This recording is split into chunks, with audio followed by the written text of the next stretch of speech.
بسم اللہ الرحمن الرحیم۔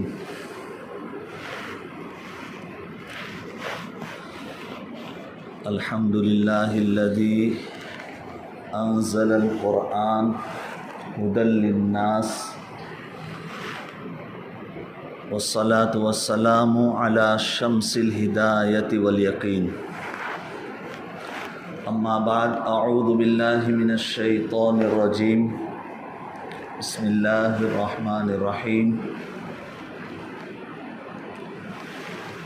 اتل ما اوحی الیک من الکتاب واقم الصلاۃ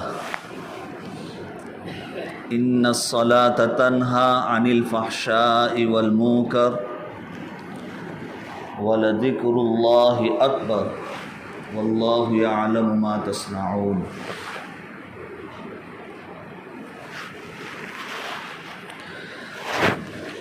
وعن ابن عمر وعن عمر بن الخطاب رضی اللہ تعالی عنہ ان اللہ یرفع لہذا الکتاب اقواما ویضع به آخرین۔ صدق اللہ العظیم وصدق رسولہ النبی الکریم ونحن علی ذلک لمن الشاہدین والشاکرین والحمد للہ رب العالمین۔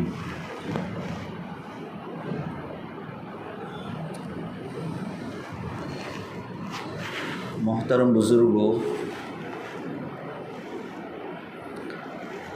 اللہ رب العزت نے انسانوں کی ہدایت کے لیے اپنا کلام قرآن کریم نازل فرمایا۔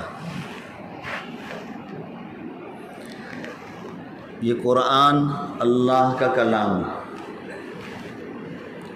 حدیث پاک میں آتا ہے تبرک بالقرآن فإنہ کلام اللہ۔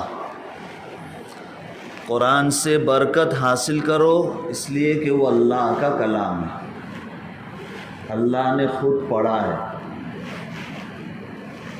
حضرت جبرائیل علیہ السلام نے پوری امانت کے ساتھ سید المرسلین حضرت محمد صلی اللہ علیہ وسلم کے قلب اطہر پر اتارا ہے۔ قرآن میں ہے اس سوال کا جواب کہ قرآن کیا ہے؟ وَإِنَّهُ لَتَنزِيلُ رَبِّ الْعَالَمِينَ، کہ یہ رب العالمین کا اتارا ہوا کلام ہے۔ ایک ہوتا ہے انزال اور ایک ہوتا ہے تنزیل۔ عربی زبان بہت وسیع ہے۔ انزال کے معنی ہے یک بارگی کسی چیز کو اتارنا ایک ساتھ۔ قرآن کے بارے میں اللہ نے فرمایا تنزیل، قرآن کو اللہ تعالیٰ نے تھوڑا تھوڑا اتارا ہے۔ تنزیل کے معنی ہے تھوڑا تھوڑا اتارنا۔ جیسی ضرورت تھی، کبھی ایک آیت، کبھی دو چند آیتیں، کبھی ایک سورت، کبھی چند سورتیں، اللہ رب العزت نے 23 سال کے عرصے میں 23 سال میں تھوڑا تھوڑا کر کے یہ قرآن کریم اتارا۔ اس لیے فرمایا وَإِنَّهُ لَتَنزِيلُ رَبِّ الْعَالَمِينَ، رب العالمین نے اتارا، اس ذات نے جو سارے جہاں کا پالنہار ہے، سب کا پالنے والا پالنہار اللہ نے یہ قرآن اتارا ہے۔ نزل بہ الروح الامین، روح الامین اس کو لے کر آئے۔ حضرت جبرائیل علیہ السلام اس کو لے کر آئے۔ علی قلبک، حضور پاک صلی اللہ علیہ وسلم سے کہا جا رہا ہے کہ آپ کے دل پر یہ قرآن کریم حضور پاک صلی اللہ علیہ وسلم کے قلب پر نازل ہوا، جو اتنا مضبوط کہ قرآن جیسے اللہ کے کلام کو دل میں تھام لیا، محفوظ کر لیا۔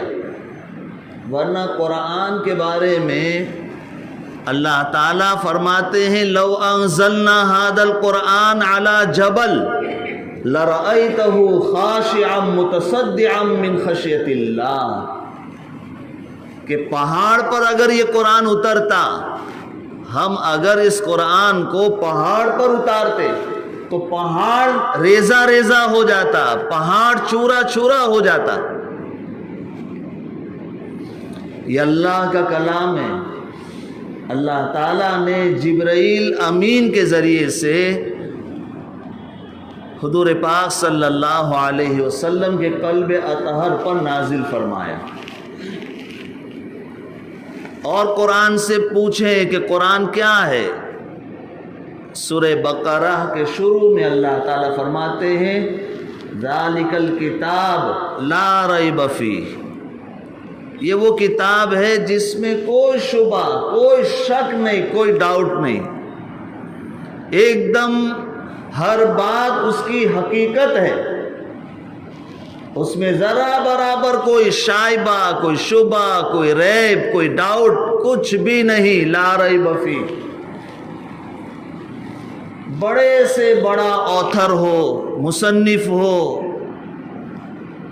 اپنی کتاب کے بارے میں اتنی ٹھوس بات نہیں کر سکتا کہ اس میں کوئی غلطی نہیں، اس میں کوئی ڈاؤٹ نہیں، پوری بات اس کی حقیقت ہے، کوئی یہ دعویٰ نہیں کر سکتا۔ قرآن وہ کتاب ہے ذالک الکتاب لا ریب فیہ۔ پھر آگے فرمایا ھدی للمتقین، کہ یہ ہدا ہے۔ خدا کا معنی ہم کرتے ہیں ہدایت، گائیڈنس، رہنمائی، راستہ بتانا۔ عربی زبان میں ہدا کہتے ہیں اس پہاڑ اور اس چٹان کو جو سمندر کے بیچ میں ہوتی ہے۔ سمندر کے اندر بھی اس طرح اونچی اونچی چٹانیں، پہاڑ ہوا کرتے ہیں۔ وہ پہاڑ اور وہ اونچی چٹان سمندر میں چلنے والوں کے لیے رہنما ہوتے ہیں، راستہ بتانے والے ہوتے ہیں۔ آج کل بھی سمندر میں چلنے والی بوٹ، کروز، بڑی بڑی اسٹیمر، جہاز، ان کو راستہ بتانے کے لیے پاور ہاؤس ہوتے ہیں، لائٹ ہوتی ہے جو بہت روشن، کئی کئی میل تک اس کی روشنی جائے، ایسی روشن لائٹ اونچائی کے اوپر لگائی جاتی ہے تاکہ سمندر میں چلنے والوں کو نشان ملے، راہ ملے، راستہ ملے۔ Power house. تو یہ جو سمندر میں اونچی چٹان ہوتی ہے، پہاڑ ہوتے ہیں جس پر اس طرح کی لائٹ روشنی کا انتظام حکومت کی طرف سے ہوتا ہے کہ جو راستہ چلنے والوں کو، سمندر میں راہ چلنے والوں کو نشان دیتے ہیں، سگنل دیتے ہیں کہ آپ یہاں پر ہیں، اس کو عربی میں ہدا کہا جاتا ہے۔ تو قرآن کریم ہدا ہے، سگنل دینے والا، راستہ بتانے والا، نشان بتانے والا، راہ بتانے والا، اسی کو ہم کہتے ہیں ہدایت۔ قرآن کریم ہدایت ہے متقین کے لیے، قرآن کریم ہدایت ہے تمام انسانیت کے لیے۔ ایک دوسرے موقع پر اللہ فرماتے ہیں ھدی للناس، تمام انسانوں کے لیے ہدایت۔ یہ قرآن اللہ رب العزت نے اتارا ہے لوگوں کو راستہ بتانے کے لیے، لوگوں کو مصیبت میں پڑنے سے بچانے کے لیے اگر سگنل نہ ہو تو لوگ راستہ بھٹک جائیں گے، لوگ مصیبت میں پڑ جائیں گے۔ اللہ رب العزت نے قرآن اتارا ہے ہدا بنا کر، ہدایت بنا کر، لوگوں کو راستہ بتانے والا بنا کر کے، کہ اس قرآن کے ذریعے سے لوگ اپنے آپ کو مصیبتوں سے بچائیں گے۔ کوئی بھی مصیبت، کوئی بھی تکلیف، انسان اپنی اس مصیبت اور تکلیف سے بچنے کا راستہ اگر تلاش کر رہا ہے تو اس کو خوشخبری ہو کہ اللہ رب العزت نے قرآن کریم ہدا بنا کر کے نازل فرمایا، ہدایت بنا کر نازل فرمایا، یہاں تک کہ اس کی اپنی جسمانی بیماری کے لیے شفا بنا کر نازل فرمایا۔ وَنُنَزِّلُ مِنَ الْقُرْآنِ مَا هُوَ شِفَاءٌ وَرَحْمَةٌ، کہ اللہ رب العزت نے قرآن کو شفا بنا کر اتارا ہے۔ جسمانی بیماری ہے اس کے لیے بھی شفا، روحانی بیماری ہے اس کے لیے بھی شفا۔ اللہ رب العزت نے قرآن کو شفا کہا ہے، اس لیے کہ شفا دینے والی ذات اللہ کی ہے۔ حضرت ابراہیم علیہ السلام کا یہ قول قرآن میں ہے، وَإِذَا مَرِضْتُ فَهُوَ يَشْفِينِ، کہ جب میں بیمار ہوتا ہوں تو اللہ مجھے شفا دیتے ہیں۔ یہ قرآن اللہ نے شفا بنا کر اتارا ہے۔ کوئی بھی ڈاکٹر، بڑے سے بڑا اپنے فن کا ماہر طبیب، جب کسی بیمار کی تشخیص کرتا ہے اور بیماری کو پہچان بھی لیتا ہے کہ اس کو یہ مرض ہے، یہ بیماری ہے، اس کی دوا دے گا اور یوں کہے گا یہ آپ کی بیماری کی دوا ہے۔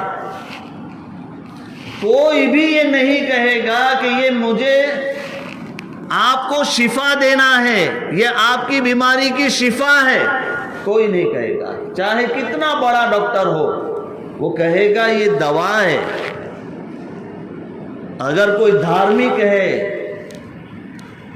تو وہ یہ کہے گا میں تو آپ کو دوا دے سکتا ہوں، علاج دے سکتا ہوں، شفا تو اوپر والا دے گا، میں نہیں دے سکتا۔ مسلمان حکیم طبیب اپنا نسخہ اور پرسکرپشن لکھنے سے پہلے اوپر ہی لکھ دیتے ہیں ہوا شافی، شفا دینے والی ذات اللہ کی، میں تو دوا دے سکتا ہوں، علاج دے سکتا ہوں، نسخہ دے سکتا ہوں۔ اللہ تعالیٰ قرآن کو فرما رہے ہیں کہ یہ شفا ہے، وَنُنَزِّلُ مِنَ الْقُرْآنِ مَا هُوَ شِفَاءٌ، کہ ہم نے قرآن اتارا ہے یہ شفا ہے۔ یقین ہمارا کمزور ہے، اگر اس یقین کے ساتھ میں ہم قرآن کی تلاوت کریں کہ اللہ تعالیٰ میری بیماری کے لیے اس کو شفا بتا رہے ہیں، اس میں میری بیماری کی شفا ہے، وہ مریض ضرور بھی ضرور شفا یاب ہوگا۔ حضرت پیر ذوالفقار نقشبندی دامت برکاتہم ایک واقعہ سناتے ہیں۔ ایک عورت کو کینسر لاحق ہو گیا، بریسٹ کینسر کے اندر وہ عورت مبتلا ہوئی۔ شوہر کو ڈاکٹر نے رپورٹ دیا کہ یہ کینسر ہے اور پورا پھیل چکا ہے، 1 مہینے کی یہ مہمان ہے، اگر آپ اپنے ملک اسے لے جانے کا ارادہ رکھتے ہیں تو ان کو زندہ لے جاؤ، مردہ لے جانا پریشانی ہوتی ہے۔ ڈاکٹر یہ کہہ رہا ہے کہ اب اس کے زندگی کے زیادہ دن باقی نہیں ہے۔ وہ شوہر گھر جا کر اپنی بیوی کو اپنے انداز میں اس کی بیماری بتاتا ہے اور اسے کہتا ہے کہ دیکھو مرض بہت ہی خطرناک ہے اور زندگی کے کچھ دن بچے ہیں ایسا ڈاکٹر نے بتایا ہے. تو اب آپ جو ہے اپنے گھر اپنے ملک چلتے ہیں. عورت نے بڑے اطمینان سے یہ ساری باتیں سنی اور شوہر کو تسلی جو شوہر دے رہا ہے، بیوی اپنے شوہر کو تسلی دینے لگی کہ آپ پریشان نہ ہو، اگر میرا انتقال ہو جائے تو مجھے کہیں لے جانا نہیں، یہی دفن کر دینا، لیکن آپ اتنا پریشان نہ ہو، یہ بیماری جتنا ڈاکٹر نے بتایا ہے اتنا گھبرانے کی ضرورت نہیں ہے. شوہر پوچھتا ہے آخر اتنا اطمینان سے تم یہ کیا کہہ رہی ہو؟ ڈاکٹر نے تو اس کو اتنا خطرناک بتایا ہے اور آپ اتنا اطمینان سے کہہ رہے ہیں کہ آپ پریشان نہ ہو. اس عورت نے کہا کہ میرے پاس اللہ کا کلام قرآن کریم ہے اور اللہ نے اس کو شفا بتایا ہے. یہ یقین تھا میں اس قرآن کی تلاوت کروں گی، میرے لیے اللہ نے اس میں شفا اتاری ہے. وہ عورت 4 سال کے بعد بھی کسی نے جا کر کے اس کی خیریت معلوم کی، ابھی حیات ہے، زندہ تھی اور تندرست تھی. کینسر کا علاج بھی ہو چکا تھا، کینسر سے شفا یاب بھی ہو چکی تھی. ہمارے دوست مولانا جنید اندھیری میں وہ ایک بات ہمیشہ کہتے ہیں کہ کینسر جیسی موذی بیماری کا علاج قرآن ہے. وہ اپنا بھی تجربہ بیان کرتے ہیں کہ کئی مریض اس سے شفا یاب ہوئے ہیں. رقیہ سننے کو دے دیا، منزل پڑھنے کو دے دی، وہ برابر پابندی کے ساتھ میں مریض رقیہ سن رہا ہے، قرآن کو سن رہا ہے، قرآن کو پڑھ رہا ہے، شفا یاب ہوگا. وَنُنَزِّلُ مِنَ الْقُرْآنِ مَا هُوَ شِفَاءٌ وَرَحْمَةٌ لِّلْمُؤْمِنِينَ. ہم نے یہ قرآن کریم شفا بنا کر اتارا ہے، رحمت بنا کر اتارا ہے. جو قرآن پڑھتا ہے وہ شفا یاب ہوتا ہے. جسمانی بیماری ہو اس سے بھی شفا یاب ہوتا ہے، روحانی بیماری ہو اس سے بھی شفا یاب ہوتا ہے. انسان اپنی جسم کی طرف جتنی توجہ دیتا ہے اس کی روح کی طرف بھی توجہ کی ضرورت ہے. جسم بیمار ہوتا ہے اس کے علاج کا فکر کرتا ہے، روح بیمار ہوتی ہے اس کے علاج کا بھی فکر کرنا چاہیے. بھوک لگتی ہے، کھانا اور غذا کی فکر کرتا ہے کہ مجھے بھوک لگی ہے، اس کی روح کو بھی بھوک لگتی ہے، اس کی غذا کا بھی فکر کرنا چاہیے. قرآن کریم جسمانی بھوک کی بھی غذا ہے. حدیث پاک آپ نے سنی ہوگی کہ جو بھوک کی حالت میں سورہ یاسین پڑھے گا اس کو بھوک ختم ہو جائے گی. جسمانی بھوک، کھانا گھٹ جانے کا اندیشہ ہے کہ اتنا کھانا جو ہے اتنے لوگوں کے لیے ناکافی ہے، وہ سورہ یاسین پڑھ کر کھانے پر دم کر دے گا، یہ پورا کھانا جو ہے سب کے لیے کافی ہو جائے گا. اس طریقے سے روح کو بھی بھوک لگتی ہے اور روح کی غذا قرآن کریم ہے. انسان بے چین رہتا ہے، پریشان رہتا ہے، سمجھ میں نہیں آتا، ڈاکٹر کے پاس جا کر کے پوچھتا ہے کیا بیماری ہے، ڈاکٹر بھی کوئی بیماری ڈھونڈ نہیں پا رہا ہے. سمجھ میں نہیں آ رہا ہے آپ کی یہ بے چینی کس وجہ سے ہے، کیا بیماری ہے. دراصل وہ روح بیمار ہے. جسم کا ڈاکٹر اس کا نہ علاج دے سکتا ہے نہ اس بیماری تک پہنچ سکتا ہے. وہ روح بیمار ہے، اس روح کی بیماری کا علاج قرآن ہے، اس روحانی بھوک کا علاج قرآن ہے. روزانہ جس طریقے سے اپنے کھانے کا نظام ہے، جسمانی بھوک کی وجہ سے آدمی ایک نظام بناتا ہے. صبح کا ناشتہ، دوپہر کا لنچ، رات کو ڈنر لے گا، شام کو تھوڑا اسنیک لے گا، تھوڑا ناشتہ کرے گا. پوری ایک ترتیب بنا کر کے اپنے جسمانی ضرورت کا ایک نظام بناتا ہے. اپنے روح کے لیے اس نے کون سا نظام بنایا؟ وہ صبح ناشتے کا فکر کرتا ہے اپنے جسم کی بھوک کے لیے. صبح اس نے تلاوت کا اہتمام نہیں کیا اپنی روح کی بھوک کے لیے. ایک اللہ والے فجر کے بعد قرآن کریم کی تلاوت میں مشغول رہتے تھے. کسی نے ان کو ناشتے پر بلایا کہ حضرت ناشتہ کر لیں، تشریف لائے. کہا میں ناشتہ کر رہا ہوں. آپ کے پاس تو کوئی چیز نہیں ہے، نہ کوئی بسکٹ رکھا ہے، نہ کوئی چائے روٹی رکھی ہے، نہ کوئی آملیٹ پاؤ رکھا ہے، کوئی چیز تو نظر نہیں آتی، آپ ناشتہ کر رہے ہیں. کہا کہ تم اپنے جسم کی بھوک کے لیے ناشتہ کر رہے ہو، میں بھی اپنی روح کی بھوک کے لیے ناشتہ کر رہا ہوں، قرآن کی تلاوت کر رہا ہوں. قرآن کی تلاوت ہر پریشانی کا علاج ہے. قرآن کی تلاوت ہر مصیبت کا علاج ہے. قرآن کی تلاوت ہر بیماری کے لیے شفا ہے. یہ قرآن کہہ رہا ہے. اللہ کے نبی حضرت محمد صلی اللہ علیہ وسلم فرما رہے ہیں، اس بات پر جتنا یقین ہمارا بنے گا اور ہم اس یقین کے ساتھ میں قرآن کی تلاوت کریں گے، اللہ رب العزت ہر مصیبت سے نجات دیں گے، اللہ رب العزت ہر بیماری سے شفا دیں گے.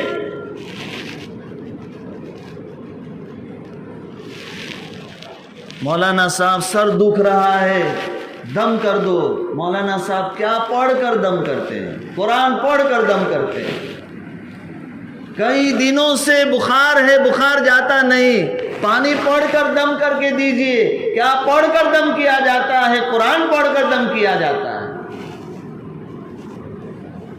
گھر میں بے چین ہو جاتا ہوں، گھر میں داخل ہوتے ہی طبیعت پریشان ہو جاتی ہے، ایسا لگتا ہے کہ گھر سے باہر نکل جاؤں، گھر میں سکون ہی نہیں ہے. مولانا صاحب نے کہا کہ سورہ بقرہ کی تلاوت پابندی سے کریں، یقین مضبوط ہوگا، یقین بنے گا تو اللہ رب العزت اسی قرآن کے ذریعے سے شفا دیں گے، اسی قرآن کے ذریعے سے سکون دیں گے، اسی قرآن کے ذریعے سے مصیبت سے نجات دیں گے. آپ مانے نہ مانے، قرآن شفا ہے. آپ یقین کریں گے تو آپ کے لیے شفا بنے گا. یقین جتنا کمزور ہوگا اثر اتنا کمزور ہوگا. کسی اللہ والے نے بہت اچھی مثال سے اس بات کو سمجھایا کہ ایک بڑی چٹان کو توڑنے کے لیے مزدور ہتھوڑا لے کر اس پر ضرب لگا رہا ہے، پیٹ رہا ہے، لیکن چٹان ٹوٹ نہیں رہی ہے. اب کوئی آ کر کہتا ہے کہ اتنا مضبوط ہتھوڑا تیرے ہاتھ میں رہتے ہوئے چٹان ٹوٹتی کیوں نہیں؟ کسی سمجھدار نے آ کر کے کہا کہ آپ کا ہتھوڑا چاہے جتنا بھاری ہو، چٹان کو توڑنے کے لیے بازو کی قوت کی ضرورت ہے. اس بھاری ہتھوڑے کے ساتھ جب آپ کے بازو کی قوت لگے گی تب جا کر کے یہ چٹان پر اثر ہوگا. قرآن کریم شفا ہے، قرآن کریم سکون کا سامان ہے، قرآن کریم مصیبت سے نجات ہے. اس کے ساتھ میں آپ کے یقین کی قوت ہوگی تو اثر ہوگا. ہم نے تو قرآن کو صرف ایصال ثواب کی کتاب سمجھا ہے. قرآن کے پڑھنے کے لیے ہم کسی کے مرنے کا انتظار کرتے ہیں کہ کوئی گھر میں مرے گا تو لوگوں کو بلا کر قرآن خوانی کرائیں گے. جب ہم نیا گھر لیں گے، نئی دکان لیں گے تو شروع میں قرآن خوانی کرائیں گے. کہ اللہ رب العزت نے اس قرآن کو صرف تعویذ کی کتاب بنا کر اتارا ہے. اور اس کے لیے بھی ہمارے یہاں پر کوئی پروگرام کوئی مرے گا تو قرآن کی تلاوت ہوگی، گھر نیا لیں گے تو قرآن کی تلاوت ہوگی، دکان نئی ہوگی تو قرآن کی تلاوت ہوگی۔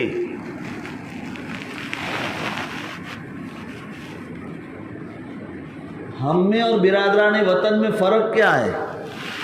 وہ لوگ بھی اسی وقت جو ہے اس طرح کا اہتمام کرتے ہیں، اور ہم بھی اللہ کے کلام کو اس وقت، باقی زندگی میں سے تلاوت نکل گئی، تلاوت ہے ہی نہیں۔ خطبے میں جو آیت کریمہ میں نے تلاوت کی، اللہ تعالیٰ حکم دے رہے ہیں، اتل ما اوحی الیک من الکتاب۔ اللہ تعالیٰ نے جو وحی کے ذریعے سے کتاب اتاری ہے، یہ کتاب کی تلاوت کرو۔ اب دیکھیں لفظ، دیکھیں تلاوت کرو، اور تلاوت کہتے ہیں پڑھنے کو، سمجھنے کو نہیں۔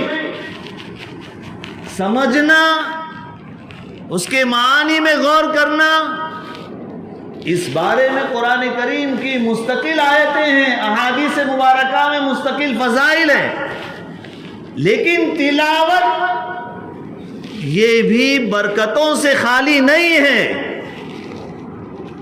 اللہ تعالیٰ تلاوت کا حکم دے رہے ہیں، اتل ما اوحی الیک من الکتاب۔ اللہ نے جو وحی اتاری ہے، وحی کے ذریعے سے جو کتاب اتاری ہے، اس کی تلاوت کرو۔ قرآن کی تلاوت سے تمہارے دل کو سکون ملے گا، قرآن کی تلاوت سے تمہاری روح کو سکون ملے گا، قرآن کی تلاوت سے تمہارے اوپر رحمتوں کے اور انوارات کے فرشتے نازل ہوں گے۔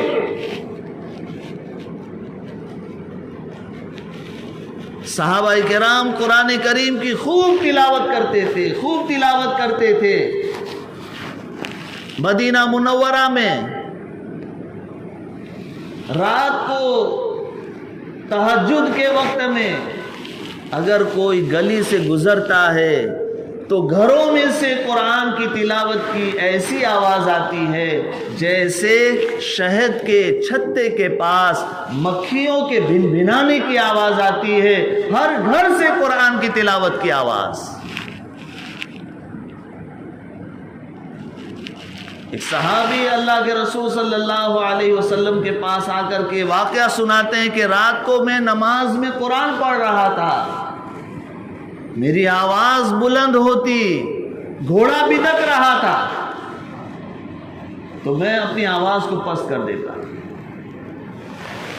پھر میں قرآن پڑھنا شروع کرتا، پھر وہ بھدکنے لگتا۔ مجھے یہ ڈر تھا کہ پاس میں بچہ سویا ہوا ہے، کہیں گھوڑا اس کو رون نہ ڈالے۔ یہ کیا بات تھی؟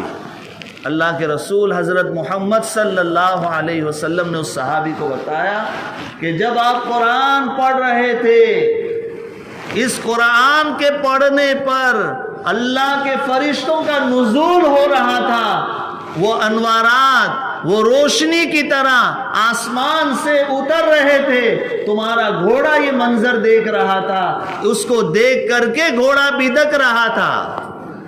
اگر تم قرآن پڑھتے رہتے مدینہ والے آج اللہ کے فرشتوں کو دیکھ لیتے۔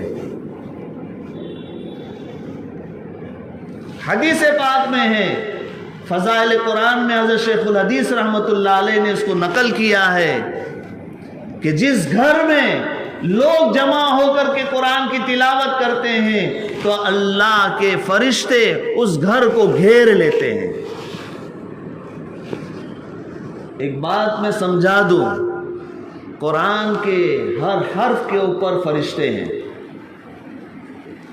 آپ جب قرآن کی تلاوت کرتے ہیں، اس حرف کے، اس آیت کے فرشتے نازل ہوتے ہیں، آپ کے پاس آتے ہیں، آپ کے قریب ہوتے ہیں، آپ سے ان کو محبت ہو جاتی ہے، اللہ کی رحمت برستی ہے، رحمت کے فرشتے نازل ہوتے ہیں۔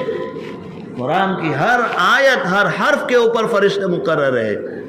وقت نہیں ہے اس لیے مختصر اس واقعے کی طرف اشارہ کرتا چلوں۔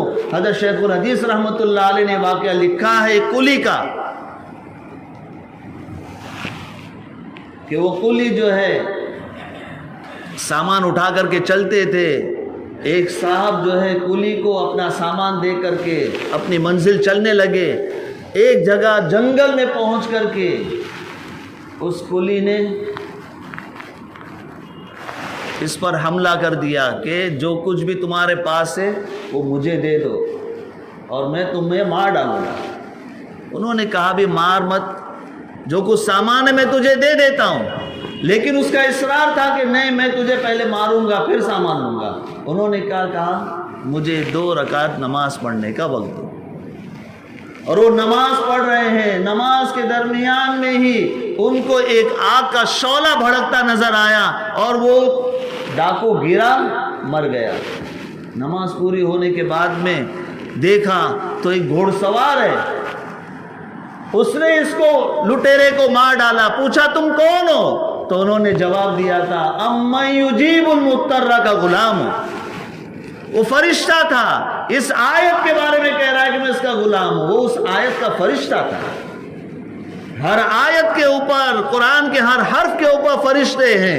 جب وہ حرف پڑھا جاتا ہے، جب وہ قرآن پڑھا جاتا ہے، وہ آیت پڑھی جاتی ہے، وہ فرشتے آتے ہیں، وہ فرشتوں کا نزول ہوتا ہے۔ جس طریقے سے یہ منتر ونتر کے اوپر جو ہے شیطان مقرر ہوتے ہیں، جادو کے کلمات کے اوپر شیطان مقرر ہوتے ہیں، وہ شیطان جو ہے ان منتر اور ان کلمات کی وجہ سے اپنی ذمہ داری، اپنا کام پورا کرتے ہیں۔ قرآن کی ہر آیت کے اوپر فرشتے ہیں۔ جتنا میوزک ہوتا ہے اس کی ہر ٹیون کے اوپر شیاطین ہوتے ہیں۔ جب وہ بجتا ہے تو شیاطین کا ورود ہوتا ہے، شیاطین کی بے برکتی نحوست سے وہ گھر اور وہ مکان بھر جاتا ہے جہاں پر یہ بجتا ہے، وہ راستے بھر جاتے ہیں جہاں پر یہ بجتا ہے، وہ ملک بھر جاتا ہے جہاں اس کو پروموٹ کیا جاتا ہے۔ یہ ساری کی ساری بے برکتی، یہ سارا کا سارا اطمینان کا غارت ہو جانا صرف اس وجہ سے ہے کہ جس چیز کو تم نے بلایا ہے وہ اپنے ساز و سامان کے پاس تمہارے پاس آیا ہے۔ تم نے شیطان کو بلایا ہے تو شیطان اپنے ساز و سامان کے ساتھ تمہارے پاس ہے۔ تم نے فرشتوں کو بلایا ہے تو فرشتے اپنی رحمتوں اور برکتوں کے ساتھ تمہارے پاس ہیں۔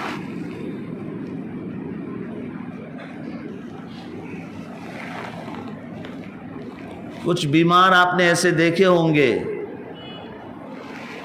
کہ ڈاکٹر نے کہا کوئی بیماری نہیں ہے، کوئی بیماری نہیں ہے، پتہ نہیں کیا ہو رہا ہے، یہ کیوں اس طرح سے جو ہے اچھلنے لگتا ہے، اس طرح سے بے چین اور بے تاب ہو جاتا ہے، کچھ سمجھ میں نہیں آتا۔ بیماری تو کچھ نہیں ہے، اس کا علاج قرآن سے کوئی کرتا ہے، اس کو سکون ملتا ہے، وہ سکون سے سویا ہے۔ اچانک کوئی جلوس چلا، اس میں ڈھول کی آواز آئی، کچھ ایسے منتروں اور کچھ ایسے کلمات کا میوزک چلا اور وہ پھر اچھلنا کودنا اس کا شروع ہو گیا۔ یہ کیا ہے؟ اس لیے اشارہ دے رہا ہوں تاکہ بات آپ کو سمجھ میں آئے۔ قرآن سے سکون ملے گا اس لیے کہ اس کے ساتھ میں فرشتوں کا ورود ہے، فرشتوں کا نزول ہے، رحمتوں کا نزول ہے، برکتوں کا نزول ہے، اور وہاں شیاطین کا نزول ہوتا ہے جو بے چین کر دے گا، جو پریشان کر دے گا، جو بے تاب کر دے گا۔ ساری مشکلات، ساری پریشانیوں کا حل صرف اور صرف قرآن ہے۔ قرآن کی تلاوت کو لازم پکڑو، قرآن کی تلاوت کو لازم پکڑو، قرآن کی تلاوت کو اپنا معمول بناؤ۔ یہ وہ چیز ہے جو امت نے چھوڑ دی ہے۔ ساری پریشانیوں میں پڑی امت کے لیے واحد علاج قرآن ہے، قرآن کی تلاوت ہے۔ ہم اپنے گریبان میں جھانک کر کے دیکھیں کہ ہم کتنا قرآن پڑھتے ہیں، سال سال گزر جاتا ہے قرآن نہیں پڑھا جاتا، سکون کہاں سے ملے گا؟ آپ قرآن کی تلاوت کریں مزہ آئے گا۔ وہ کیا لوگ تھے جو پوری پوری رات نماز میں کھڑے ہو کر کے قرآن کی تلاوت کرتے تھے، پوری پوری رات نماز میں کھڑے رہنا، قرآن پڑھنا کوئی معنی رکھتا ہے، ان کو اس میں مزہ آتا تھا۔ حضرت شیخ الحدیث رحمۃ اللہ علیہ نے کئی واقعات لکھے ہیں۔ حضرت امام ابو حنیفہ رحمۃ اللہ علیہ ایک رات نماز میں کھڑے ہو گئے، پوری رات ایک ہی آیت پڑھتے پڑھتے ختم کر دی، وَامْتَازُوا الْيَوْمَ أَيُّهَا الْمُجْرِمُونَ، اے مجرموں آج کے دن تم الگ ہو جاؤ۔ پوری رات اس کو پڑھتے رہے، روتے رہے، پوری رات ختم ہو گئی، پوری رات ایک آیت کو پڑھتے رہے، ان کو مزہ آتا تھا۔ سمجھانے کے لیے آپ کو سمجھا دوں، آج ایک چیز ہے بچے کھاتے ہیں چنگم، چباتے رہتے، 1 گھنٹہ گزر گیا وہ منہ میں چبا رہا ہے، 2 گھنٹہ ہو گیا چبا رہا ہے، کوئی پوچھے کہ کتنا کھا رہا ہے، کیا کھا رہا ہے، کتنا چبا رہا ہے، کب سے چبا رہا ہے، 2 گھنٹے سے چبا رہا ہے، کہا مزہ آ رہا ہے۔ چنگم کے کھانے کی لذت ہم کو پتا ہے، قرآن کی تلاوت کی لذت کا ہمیں اندازہ نہیں ہے۔ یہ وہ چیز ہے جو ایک ایک آیت پہ پوری رات کھڑے رکھتی تھی۔ حضور پاک صلی اللہ علیہ وسلم ایک رات پوری رات ایک آیت پڑھتے رہے، ان تعذبهم فانهم عبادك وان تغفر لهم فانك انت العزیز الحکیم، اگر آپ ان کو عذاب دے تب بھی آپ کے بندے ہیں، آپ ان کو معاف کر دے تو آپ تو ہر چیز کرنے والے ہیں، سب کچھ آپ کر سکتے ہیں۔ ان کو مزہ آتا تھا، قرآن کی تلاوت سے سکون ملتا ہے، قرآن کی تلاوت سے اطمینان ہوتا ہے، قرآن کی تلاوت سے بیماری سے شفا ملتی ہے، قرآن کی تلاوت سے نحوست ختم ہوتی ہے۔ آپ اپنے گھر کو قرآن کی تلاوت سے آباد کیجئے، آپ اپنی زندگی کو قرآن کی تلاوت سے آباد کیجئے، رحمتوں کا کور لگ جائے گا، برکتوں کی کھیتی اگ جائے گی۔ آپ جس طریقے سے اپنے جسم کی غذا کے لیے چارٹ بناتے ہیں، اس طریقے سے آپ اپنی روح کی غذا کے لیے چارٹ بنائیے۔ حدیث پاک میں بتایا گیا جو دن کے شروع میں سورہ یاسین پڑھتا ہے دن بھر کی اس کی حاجتیں پوری ہوتی ہے، جو رات کو سورہ یاسین پڑھتا ہے اگر مر گیا تو شہید مرے گا، جو سورہ واقعہ مغرب کے بعد پڑھتا ہے کبھی اس کو فاقہ نہیں ہوگا، جو سورہ ملک اور سورہ الف لام میم سجدہ مغرب اور عشاء کے درمیان پڑھتا ہے، سارے فضائل، قبر کی پریشانی سے نجات کے لیے سورہ ملک، پورا چارٹ تو بنا کر کے دیا ہوا ہے۔ قرآن کی تلاوت کا معمول بنائیے، ایسے ایسے لوگ جو روزانہ ایک قرآن ختم کرتے ہیں، آج بھی ہے، اس دور میں بھی ہے، روزانہ ایک قرآن ختم کرتے ہیں۔ صحابہ کرام کا معمول یہ تھا، 7 دن میں قرآن شریف ختم کرتے تھے۔ اسی وجہ سے قرآن میں 7 منزل ہے، جمعہ کے دن سے شروع کرتے تھے، جمعرات پر ختم ہوتا تھا۔ مجھے شاید ایسا لگتا ہے کہ پہلے جب ہم چھوٹے تھے تو جمعرات کو فاتحہ دیا جاتا تھا، تو شاید پہلے سے کچھ ایسا آیا ہوگا کہ جمعہ کو قرآن شروع کرتے تھے، جمعرات کو ختم کرتے تھے، اور ختم قرآن پر وہ دعا کرتے تھے اور شیرینی تقسیم کرتے تھے، پھر بعد میں اسے بگاڑ آ گیا۔ آج بھی یہ ہے، روزانہ ایک منزل پڑھنے والے جمعہ کو شروع کرتے ہیں، جمعرات کو قرآن ختم ہو جاتا ہے۔ قرآن کے پڑھنے سے روح تازہ ہو جاتی ہے، اور جس دن روح تازہ ہو گئی کبھی آدمی بے چین نہیں ہوگا۔ قرآن کے پڑھنے میں لذت آتی ہے، قرآن کے پڑھنے سے زندگی معطر ہو جاتی ہے، خوشبو سے زندگی آباد ہو جاتی ہے۔ ایک واقعہ سنا کر اپنی بات کو ختم کروں۔ امام عاصم کوفی ہم جو قرآن شریف پڑھتے ہیں، قرآن شریف 7 قراتوں میں پڑھا جاتا ہے۔ آپ مصر میں قرآن شریف سنو گے تو آپ کو قرآن ایسا لگے گا یہ الگ پڑھ رہا ہے۔ آپ سورہ فاتحہ میں پڑھتے ہیں مالک یوم الدین، انہوں نے پڑھا ملک یوم الدین۔ آپ کہیں بھائی ملک ہی نہیں، یہ مالک ہی ہے، بولے نہیں ملک ہی ہے، تو قرآن کی قرات ہے۔ تو قرآن 7 قراتوں میں پڑھا جاتا ہے۔ ہم جو قرآن پڑھتے ہیں یہ امام عاصم کی قرات ہے۔ یہ امام عاصم کوفی رحمت اللہ علیہ مدینہ منورہ کے امام تھے۔ مدینہ منورہ میں یہ نماز پڑھاتے تھے۔ امام عاصم کوفی رحمت اللہ علیہ، ان کے منہ سے بہت خوشبو آتی تھی۔ لوگوں میں تجسس ہوتا تھا کہ خوشبو کس کی ہے۔ حضرت سے پوچھتے، حضرت آپ کے منہ سے خوشبو آتی ہے، آپ کیا رکھتے ہیں؟ مشک رکھتے ہیں، زعفران رکھتے ہیں، الائچی رکھتے ہیں، کون سی خوشبودار چیز آپ کے منہ میں ہوتی؟ ہمیشہ آپ کا منہ مہکتا ہے۔ وہ بات کو ٹال دیتے۔ لیکن جب لوگ پیچھے پڑ گئے، اصرار بہت بڑھ گیا، تب اپنے خادم کو ایک دن جواب دے دیا کہ واقعہ یہ ہوا کہ ایک رات حضور پاک صلی اللہ علیہ وسلم خواب میں آئے اور آپ نے مجھے یوں کہا کہ عاصم تم میری مسجد میں قرآن کی تلاوت کرتے ہو، لاؤ میں تمہارے ان ہونٹوں کو چوم لوں۔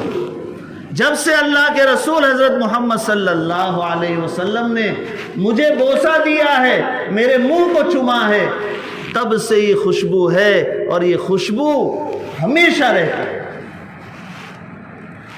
جب بندہ قرآن کی تلاوت کرتا ہے، یہ قرآن کے فرشتے، رحمت کے فرشتے اس کے قریب آ جاتے ہیں، قریب رہتے ہیں، یہاں تک کہ حدیث میں آتا ہے اس کے ہونٹ کو اپنا ہونٹ لگا دیتے ہیں۔ یہ قرآن کی تلاوت ہے جس سے ہم دور ہو گئے اور ساری پریشانیوں میں مبتلا ہو گئے۔ بات اور بھی بہت زیادہ تھی، کچھ حدیثیں بھی تھی، اس کو میں اب خطبے میں ہی پڑھ لوں گا، برکت حاصل ہو جائے گی۔ بات کو ختم کروں کہ یہ جو کچھ بھی ہم پریشان ہیں مصیبتوں میں، ہر طرح کے حالات میں، تو جیسے ہم اس کی وجہ تلاش کرتے ہیں، کیا وجہ ہے، کیوں یہ سب کچھ مصیبتیں پریشانیاں، ہماری حالت اتنی ذلت بھری آخر کیوں ہے؟ علامہ اقبال نے کہا ہے وہ معزز تھے زمانے میں مسلمان ہو کر، وہ معزز تھے زمانے میں مسلمان ہو کر، ہم خار ہوئے تارک قرآن ہو کر۔ خار کے معنی ذلیل، ہم ذلیل ہوئے تارک قرآن ہو کر۔ ہم نے قرآن کو چھوڑ دیا اور قرآن کو چھوڑ کر کے اتنا زمانہ ہو گیا، اور یہ زمانہ جتنا بڑھتا رہے گا پریشانیاں بڑھتی رہے گی، پریشانیاں بڑھتی رہے گی۔ اب تو ہم راہ بھی بھول گئے، بہت سارے ایسے ہوں گے جو قرآن پڑھنا بھی بھول گئے۔ مدت ہوئی، صیاد نے چھوڑا بھی تو کیا، صیاد کے معنی شکاری، مدت ہوئی صیاد نے چھوڑا بھی تو کیا، تاب پرواز نہیں راہ چمن یاد نہیں۔ یعنی ایک پرندہ، اس کو کسی شکاری نے ایک زمانہ قید رکھنے کے بعد میں چھوڑا تو وہ کہتا ہے مدت ہوئی، ہم تو قید میں پڑے رہے، مدت ہوئی، اب صیاد نے، شکاری نے ہمیں چھوڑا بھی تو کیا فائدہ، تاب پرواز نہیں، اب اڑنے کی طاقت بھی نہیں رہی اور راہ چمن یاد نہیں، وہ راستہ بھی ہم کو معلوم نہیں، پتہ نہیں کہ کون سے شجر پر ہمارا گھونسلہ تھا، کہاں ہمارا بسیرا تھا، اب تو ہم راہ بھی بھول گئے۔ بہت سارے لوگ قرآن کو چھوڑ کر اتنی مدت ہو گئی، اب تو راہ چمن بھی یاد نہیں، قرآن کا پڑھنا بھی یاد نہیں کہ قرآن کس طرح پڑھا جائے۔ مصیبتوں سے نجات نہیں جب تک کہ اللہ کے کلام قرآن کو سینے سے نہیں لگاؤ گے۔